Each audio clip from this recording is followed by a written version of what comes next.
Hey guys, how's it going? My name is Taylor. I'm 25 years old. Just moved to Atlanta, Georgia from Charlotte, North Carolina. I'm a musician, super interested in music production. That's why I'm taking the class. And I guess today I'm going to be giving you guys a lesson on recording using your guitar amp, a microphone, an audio interface. First things first, protocol for recording. Just make sure all your levels are down on everything. Got all my levels down on my guitar amp. My imaginary preamp here, I have all the levels down, and my speakers are down. So yeah, just make sure, it's kind of hard to see, but all my levels are down. But yeah, so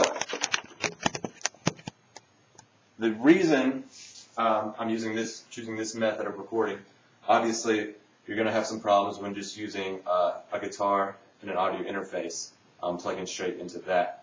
You're going to get that latency, and that's what I used to do when I first started recording. I had a little preamp, and I would try to record using just that, and when I'd have just the speakers as the only way I could hear my guitar sound, it would screw me up because there's a 3 or 4 second delay, and it would just be hard to groove. So this is definitely a preferable method.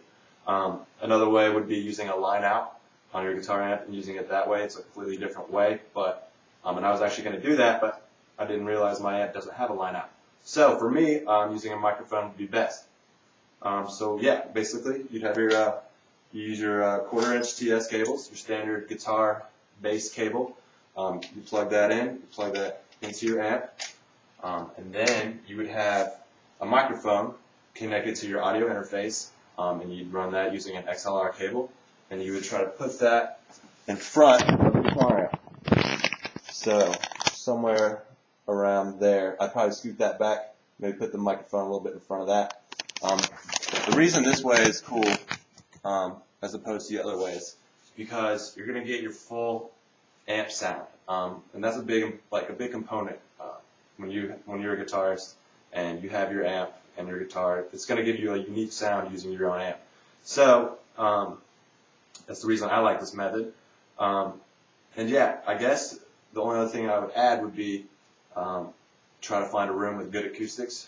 This room is not a room with good acoustics. It's not bad, but there's carpet and a bunch of stuff that would absorb the sound. So I'd go somewhere with a better acoustics and probably record there. But yeah, you just want to make sure your microphone's well placed, and you use a good microphone. And basically, once you have that all set up, you set your levels on your audio interface, and then you can start recording. So that's basically it. That's the lesson. Hope you guys enjoyed and you got something out of it, and look forward to being in class with you guys. Take care.